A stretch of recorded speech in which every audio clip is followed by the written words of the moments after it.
to Jambo Safari Media. You are watching Jambo News with me, Tracy Wamboy.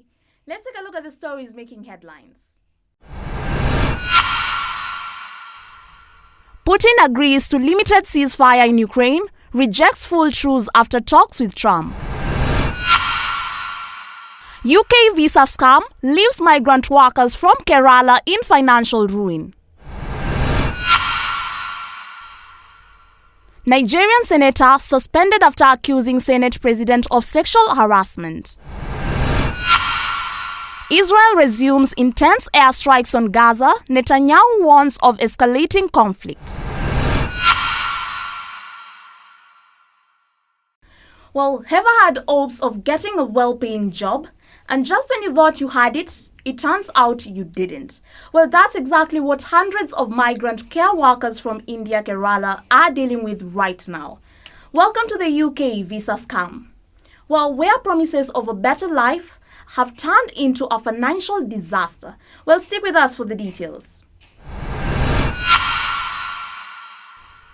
Arun George is just one of the many who thought a better life was within reach after paying €15,000 to secure a care worker job in the UK.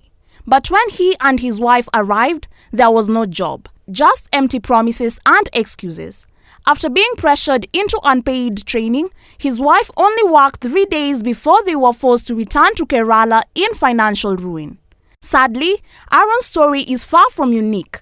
Hundreds of families from Kerala have been lured by false promises of stable jobs and a brighter future in the UK. They paid agents and care homes large sums only to find out that the work they were promised didn't exist. Victims like Sridevi are still stuck in the UK, struggling to survive on charity, while others are drowning in debt from loans they took out to cover the costs. Many were promised long-term jobs and family reunification, but instead, they have been exploited, working under terrible conditions for far less than they were promised. And even though the UK government has cracked down on these schemes by tightening visa rules, justice for the victims remains difficult to pursue. The cross-border nature of these scams and the lack of affordable legal recourse means most victims are left powerless, their dreams dashed and savings gone. While the UK is making efforts to prevent future exploitation, it's clear that for those already affected, the damage is done. Well, hundreds of families are left facing a future far different from the one they envisioned, and justice for them remains uncertain. Imagine being in a place where speaking up could cost you your career, your safety, and your voice. Well, for one Nigerian senator, that's the harsh reality of Natasha Akpoti-Uduaghan. After accusing Senator President Godswill Akpabio of sexual harassment, has been suspended, raising eyebrows across the country. Is the Nigerian Senate a place for democracy or something else? Let's find out. Senator Natasha Akpoti-Uduaghan, a member of Nigeria's opposition People's Democratic Party, recently accused Senator President Godswill Akpabio of sexual harassment, an accusation he vehemently denies. Akpoti-Uduaghan claimed that the harassment began in 2023 during a visit to Akpabio's country home.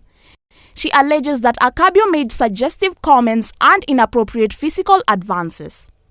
In response to these allegations, Akpoti-Uduaghan was suspended from the Senate for 6 months, accused of unruly and disruptive behavior. As part of her suspension, she lost her security detail, raising serious concerns about her safety, particularly given Nigeria's history of violence against political figures. Akpoti-Uduaghan, one of just 4 women in 109-member Senate, described the Nigerian Senate as a cult, claiming that dissent is punished and free speech is stifled. Her suspension has sparked outrage, with many civil society groups and women's rights organizations calling for a thorough and transparent investigation. This case highlights the ongoing struggles of women in Nigerian politics, where power dynamics often silence those who challenge the status quo. Akpoti-Uduaghan, who has faced personal and professional setbacks in the past, continues to stand firm in her pursuit of justice despite the emotional toll.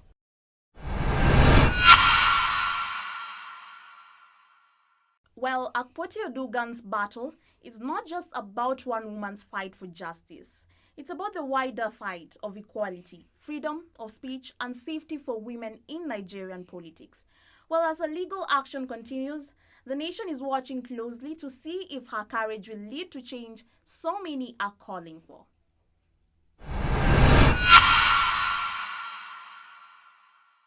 Israel has resumed full-force military strikes on Gaza, and Prime Minister Benjamin Netanyahu has warned that this is only the beginning, with over 400 reported dead and hundreds more injured. What does this escalation mean for the future of the conflict? Well, let's look at the details.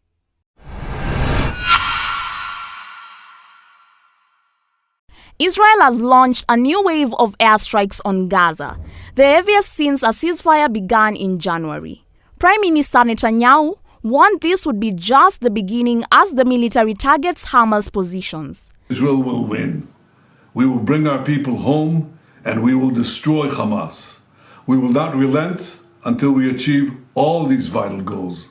The strikes have killed at least 400 people and injured hundreds more, according to Gaza Health Ministry. Netanyahu defended the attacks, stating that Israel's objectives remain to return hostages and eliminate Hamas. Key Hamas figures, including a high-ranking security official, were reportedly killed in the airstrikes. This escalation follows stalled negotiations over a ceasefire agreement that would have allowed for more hostages to be released.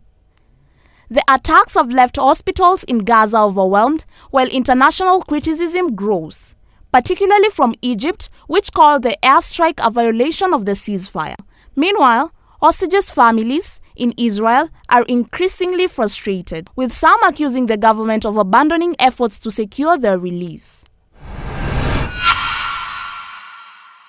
Well, as violence escalates, the prospect for a lasting ceasefire grows more uncertain. Both sides remain firm in their positions and the human cost continues to mount. We'll keep you updated. President Vladimir Putin has agreed to a limited ceasefire in Ukraine, but rejected to a full truce after a high-stakes call with the US President Donald Trump. While energy infrastructure attacks with halt, a comprehensive ceasefire remains out of reach. Well, here's the latest on the ongoing negotiations.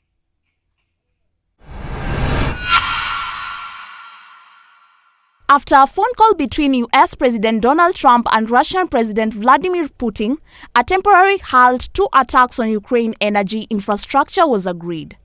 However, Putin refused to sign up for the full ceasefire deal previously negotiated by the US and Ukraine. He stated that a comprehensive truce would only be possible if foreign military aid to Ukraine stopped, a condition that Kyiv and its Europe allies have firmly rejected. The ceasefire would have covered land, air, and sea, but Putin's term shifted the focus to energy infrastructure. Ukraine President Volodymyr Zelensky expressed caution openness to this limited pause but condemned Russia's continued attacks on civilian targets, including a hospital and power supplies. While Trump called the conversations productive, the specifics of the full ceasefire plan remain in limbo, with the US and Russia now working on technical-level discussions towards a broader resolution.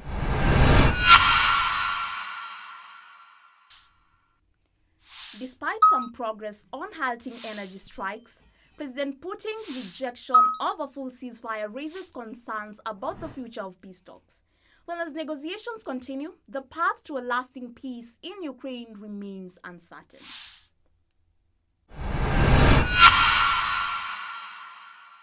Thank you for tuning in to Jambo Safari Media. This was Jambo News. Remember to like, subscribe, and share. And remember, we are just a click away.